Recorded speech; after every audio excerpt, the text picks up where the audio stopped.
നമസ്കാരം, സിറ്റി ന്യൂസിലേക്ക് സ്വാഗതം. അശാസ്ത്രീയ മാലിന്യ സംസ്കരണം. കണ്ണൂർ ഇന്റർനാഷണൽ എയർപോർട്ടിലെ മാലിന്യ സംസ്കരണ ഏജൻസിക്ക് പിഴ.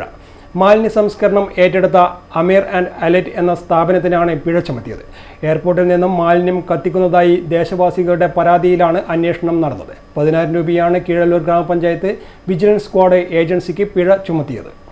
കീഴല്ലൂർ ഗ്രാമപഞ്ചായത്തിലെ കണ്ണൂർ ഇന്റർനാഷണൽ എയർപോർട്ടിൽ നിന്നും മാലിന്യം കത്തിക്കുന്നതായി ദേശവാസികളുടെ പരാതിയിൽ നടത്തിയ പരിശോധനയിൽ ജൈവ അജൈവ മാലിന്യങ്ങൾ കൂട്ടിയിട്ട് കത്തിക്കുകയും മാലിന്യം അലക്ഷ്യമായി നിക്ഷേപിച്ചിരിക്കുന്നതായും കണ്ടെത്തിയതിന് കണ്ണൂർ ഇന്റർനാഷണൽ എയർപോർട്ടിൽ മാലിന്യ സംസ്കരണം ഏറ്റെടുത്ത അമീർ ആൻഡ് അലൈറ്റ് എന്ന സ്ഥാപനത്തിനാണ് പിഴ ചുമത്തിയത്. അശാസ്ത്രീയമായി മാലിന്യ സംസ്കരണം നടത്തിയതിന് 10,000 രൂപ പിഴയിട്ടത് കീഴല്ലൂർ ഗ്രാമപഞ്ചായത്ത് വിജിലൻസ് സ്ക്വാഡാണ്. പരിശോധനയ്ക്ക് Keezhallur grama panchayat president K V Mini, vice president Anilkumar K, secretary Aji S, head clerk Sajeesh Kumar K, VEO Niroop Kumar P N, grama panchayat health inspector Dijil N എന്നിവർ നേതൃത്വം നൽകി. News desk, city news.